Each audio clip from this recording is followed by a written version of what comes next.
Unbelievably, we are now at the 25th course release for Walkabout Mini Golf and the second in the Evil Lairs series, but in case that's not already enough incentive for you, this is why you should buy Ice Lair.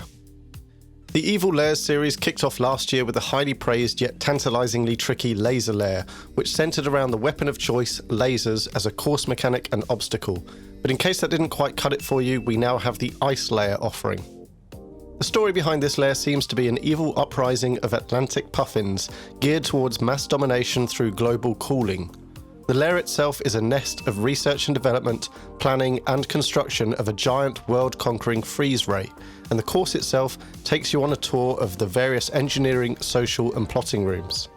The initial impressions of Ice Lair seem minimalistic as you begin outside the secret entrance, but hole by hole and room by room, the scale, detail and genuine laugh-out-loud humour of the various puffin characters builds to the incredible standard of saturated entertainment Mighty Coconut consistently offer, and this is probably the coolest offering yet.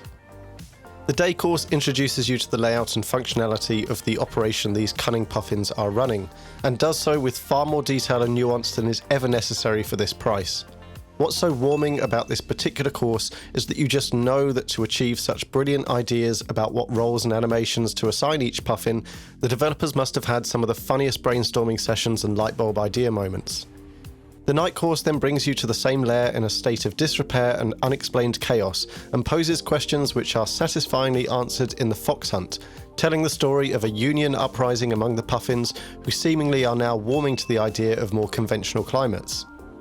On the aesthetics, the course works downwards and eventually under the waterline, which provides some stunning viewing opportunities for life below the surface. For fans of Atlantis and the 20,000 Leagues courses, this gives another chance to enjoy the scuba-like piece of underwater exploration.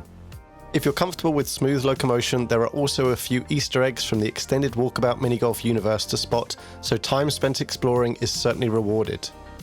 So now how about the playing itself? Much like Upside Down and Laser Lair, the playing theme of this course is built around the custom mechanics and how to navigate them. It starts by introducing the challenge of moving between slippery ice and regular green.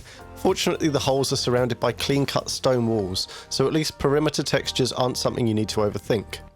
Just when you're comfortable that you've mastered this, you realise it's just the tip of the iceberg, as you then encounter the freeze ray mechanic, which locks your ball into a frozen cube which slides very intuitively on the icy patches. Where the difficulty, and I'm sure for some frustration, occurs is when this ice block moves over non-frozen green patches. This causes the block to catch, tumble and generally misbehave. The best way to think about this is that when the ball is in block form, the green is sort of out of bounds, but with time and practice you may find that taking a tactical shot into or across a green patch may be worth the risk for a cleaner route. It throws a new level of risk and reward decision into your shot selection, which will make for some highly creative solutions.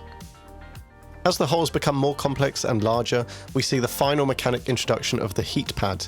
This underfloor heating style patch, usually around the cup itself, gives you some much needed relief should you have made it that far as an ice block, and allows you to at least finish the hole in your preferred spherical state. The music for Ice Lair goes exactly where you'd expect it to, with the sweeping strings, jazzy shuffles and punctuating brass sections from classic Bond films, which have clearly lent so much inspiration to this series. The sound effects of moving machinery, puffins and surface interactions are really nailed this time too, and I call this out because it's something that you only normally notice when it doesn't feel right. In summary, Ice Lair brings another mechanic-rich offering to the Walkabout course selection, but does so in a way that is again highly intuitive and easy to engage with. If you're not keen on the ice block on green mechanic, then mastering your angles and lines will remove almost all the need for that surface interaction. This is another great course for introducing friends and family to the realms of what VR makes possible in minigolf, and the various unplanned predicaments the surfaces can land you in make Ice Lair a highly enjoyable multiplayer offering too. You'll like Ice Lair if you enjoyed the earlier laser offering, or if you want to play minigolf while being followed around by an inconspicuous group of John Oliver lookalikes. Thank you for watching this brief overview. Let me know your thoughts on the course in the comments below. If you found this video helpful, please do also leave a like. It helps greatly to get the content out to a wider audience. And be sure to subscribe to the channel for plenty more like this. I hope you enjoy Ice Lair as much as I have, and I hope I see you out on the course soon.